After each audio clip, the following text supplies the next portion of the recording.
அந்த நாள் ரொம்ப ரொம்ப ரொம்ப இனிய நாள். அது எந்த நாள் அப்படின்னு சொன்னால், நாம் ஞான ஸ்நானம் எடுத்த அந்த ஒரு நாள். Praise the Lord. கர்த்தருக்குள் பிரியமானவர்களே, இந்த 4வது நாள் ஜெபத்திற்கு உங்களை அன்போடு வரவேற்கிறோம். ஒரு சபை கட்டப்பட வேண்டுமானால் இருக்க வேண்டிய அஸ்திபாரமான காரியம், இல்லை என்றால் ஒரு ஆவிக்குரிய ஜீவியம் கட்டப்பட வேண்டும் என்றால் அந்த தனி மனிதனுக்குள் இருக்க வேண்டிய அஸ்திபாரமான சில குணாதிசயங்களை நாம் பார்த்து கொண்டிருக்கிறோம்.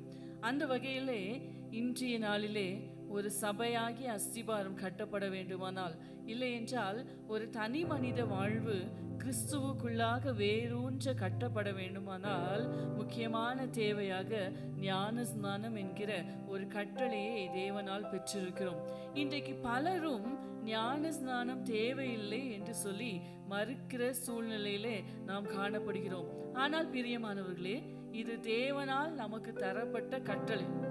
இயேசுவானவர் இந்த உலகத்தை விட்டு பரமேறுவதற்கு முன்பதாக தம்முடைய சீஷர்களுக்கு கொடுத்த கட்டளை.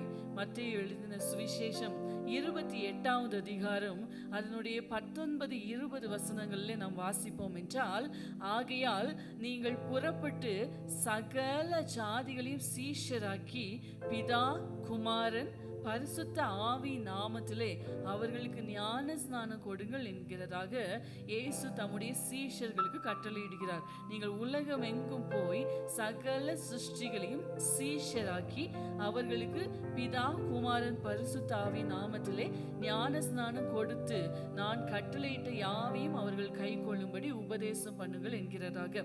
ஆம், இந்த கட்டளையை இயேசுவானவர் நிறைவேற்றினார். யோவான் ஸ்நானன் யோர்தான் நதியிலே ஞான ஸ்நானம் கொடுத்து கொண்டிருந்த போது இயேசுவும் அங்கு வந்து ஞான ஸ்நானம் பெற்ற மற்ற ஜனங்களோடு கூட எனக்கும் ஞான ஸ்நானம் வேண்டும் என்பதாக அவர் அந்த தண்ணீரிலே இறங்கினதை நாம் பார்க்கிறோம். யோவான் தயங்கின போது அங்கே அருமையாய் ஆண்டவர் சொல்லுகிறார், இப்பொழுது எனக்கு இடம் கொடு, தடை பண்ணாது, இப்படி எல்லா நீதியும் நிறைவேற்றுகிறது தேவனுக்கு ஏற்றதா இருக்கிறது, நமக்கு ஏற்றதா இருக்கிறது அப்படின்னு சொல்லி நாம் அங்கே சொல்லுகிறதை பார்க்கிறோம். அப்படியானால் ஒரு மனிதனுக்கு ரட்சிப்பின் வழி திறக்க வேண்டுமானால் அங்கே ஞான ஸ்நானம் என்கிற ஒரு முக்கியமான கட்டளையை நாம் நிறைவேற்ற வேண்டியது மிகவும் அவசியம். இஸ்ரவேல் ஜனங்களை மோசே வழி நடத்தின போது அவர்கள் சிவந்த சமுத்திரத்திற்குள்ளாக மோசேக்குள்ளாக ஞான ஸ்நானம் பண்ணப்பட்டார்கள் என்கிறதாக 1 கொரிந்தியர் 10வது அதிகாரத்திலே நாம் வாசிக்கிறோம். அப்படியானால் பிரியமானவர்களே, ஒரு வேத பகுதியை நான் வாசிக்க விரும்புகிறேன். ரோமருக்கு எழுதின நிருபம் 6வது அதிகாரம் அதனுடைய 3 முதல் 5ஆம் வசனத்திலே ஞான ஸ்நானம் என்றால் என்ன என்கிறதை அப்போஸ்தலனாகிய பவுல் ரோமருக்கு எழுதின நிருபத்திலே தெளிவாக எழுதியிருப்பதை நாம் வாசிக்க முடியும். கிறிஸ்து இயேசுவுக்குள்ளாக ஞான ஸ்நானம் பெற்ற நாம் அனைவரும் அவருடைய மரணத்துக்குள்ளாக ஞான ஸ்நானம் பெற்றதை அறியாமல் இருக்கிறீர்களா? மேலும் பிதாவின் மகிமையினாலே கிறிஸ்து மரித்தோரிலிருந்து எழுப்பப்பட்டது போல நாமும் புதிதான ஜீவனுள்ளவர்களாய் நடந்து கொள்ளும்படிக்கு அவருடைய மரணத்திற்குள்ளாக்கும் ஞான ஸ்நானத்தினாலே கிறிஸ்துவுடனே கூட அடக்கம் பண்ணப்பட்டோம். ஆதலால் அவருடைய மரணத்தின் சாயலில் நாம் இணைக்கப்பட்டவர்களானால் அவர் உயிர்த்தெழுதலின் சாயலிலும் இணைக்கப்பட்டிருப்போம். என்ன ஒரு அருமையான சத்தியம் பார்த்தீர்களா? ஆம், நாம் ஞான ஸ்நானம் எடுக்க நம்மை ஒப்பு கொடுத்து அந்த தண்ணீர்ல நம்ம இறங்கும் போது, நம்ம ஞான ஸ்நானத்தை பெற்று கொள்ளும் போது நாம் கீழ்ப்படுகிறது மாத்திரமல்ல, அவருடைய மரணத்தின் சாயலிலே நாம் இணைக்கப்படுகிறோம். அப்படியானால் கிறிஸ்து எப்படி புதிதான ஜீவன் உள்ளவராய் எழுந்திருந்தாரோ அதே போல ஞான ஸ்நானம் பெற்று ஒவ்வொரு விசுவாசிகளும் அவருடைய மரணத்தின் சாயலிலே இணைக்கப்பட்டிருப்போமானால் அவருடைய உயிர்த்தெழுதலின் சாயலிலே நாம் இணைக்கப்பட்டிருப்போம் என்கிறதாக வேதம் நமக்கு சொல்லுகிறது. நித்திரை அடைந்தவர்களை அறிவில்லாத மற்றவர்களை போல இருக்க எனக்கு மனதில்லை அப்படின்னு சொல்லி பவுல் சொல்லிட்டு அங்க சொல்லுகிறார். ஆமென். கிறிஸ்து எப்படி 3 மூன்றாம் நாள் அடக்கம் பண்ணப்பட்டு உயிர் தெழும்பினாரோ அதே போல நமக்கும் ஒரு உயிர் தெழுதல் உண்டு என்கிறதை நாம் ஞான ஸ்நானத்தின் மூலமாக அறிக்கையிடுகிறோம்.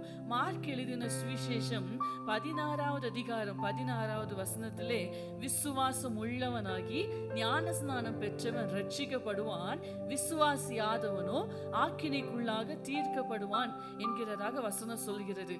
அநேகர் இன்றைக்கு இயேசுவோடு கூட சிலுவையில் அறையப்பட்ட ஒரு கள்ளனை வைத்துக்கொண்டு ஞான ஸ்நானம் வேண்டாம் என்று தைரியமாக சொல்லுகிறார்கள். ஆனால் பிரியமானவர்களே, கள்ளனுடைய அனுபவம் வேறு, நம்முடைய அனுபவம் வேறு. இன்றைக்கும் சிலர் மரண தருவாயிலே ரட்சிப்பினுடைய நிச்சயத்தை பெற்றுக்கொள்கிறார்கள், அவர்களுக்கு அது வேறு. ஆனால் இத்தனை வருஷமாக நம்ம சபைக்கு சென்று கொண்டிருக்கிறோம், நாம் ஆவிக்குரிய ஜீவியம் நம்ம வாழ வேண்டும் என்று தீர்மானம் எடுத்து கிறிஸ்துவை விசுவாசித்து சபைக்குள்ளாக வந்திருக்கிறோம். ரட்சிப்பின் சுவிசேஷத்தை நாம் பல முறை கேட்டிருக்கிறோம். அப்படியானால் நாம் ஞான ஸ்நானம் பெற வேண்டியது மிகவும் மிகவும் அவசியம். அதுபோல தெளிப்பு ஞான ஸ்நானம் நம்முடைய வேதத்துல சொல்லப்படாத ஒன்று. அதுபோல ஞான ஸ்நானம் அல்லது பாப்டிசம் என்கிற கிரேக்க வார்த்தைக்கு அர்த்தமே தண்ணீரிலே மூழ்கடிக்கப்பட்ட ஒரு பொருள் என்கிறதாக. அதே போல குழந்தைகளுக்கு கொடுக்கப்படுகிற ஞான ஸ்நானமும் தவறான ஒன்று.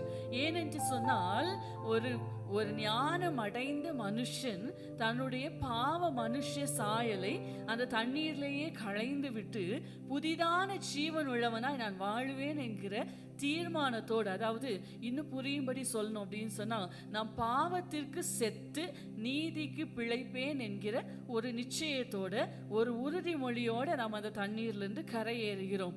அதுதான் ஞான ஸ்நானத்தின் அனுபவம். அது மட்டுமல்ல, ஞான ஸ்நானம் என்கிறது நாம் தேவனோடு செய்கிற ஒரு உடன்படிக்கை. 1 பேதுரு 3வது அதிகாரத்திலே 21வது வசனத்தில் நம்ம வாசிக்கும் போது அது ஒரு உடன்படிக்கை. எப்படி நோவா பேழையில் இருந்தபோது கீழ்ப்படியாமல் போனவர்கள் எப்படி அழிக்கப்பட்டாங்களோ அதே போல இன்றைக்கு கீழ்ப்படிந்து விசுவாசித்து ரட்சிப்பினுடைய சத்தியத்தை கேட்டு நம்ம மனம் திரும்பி ஞான ஸ்நானத்துக்கு ஒப்பு கொடுக்கும் போது நாம் தேவனோடு ஒரு உடன்படிக்கை செய்கிறோம்.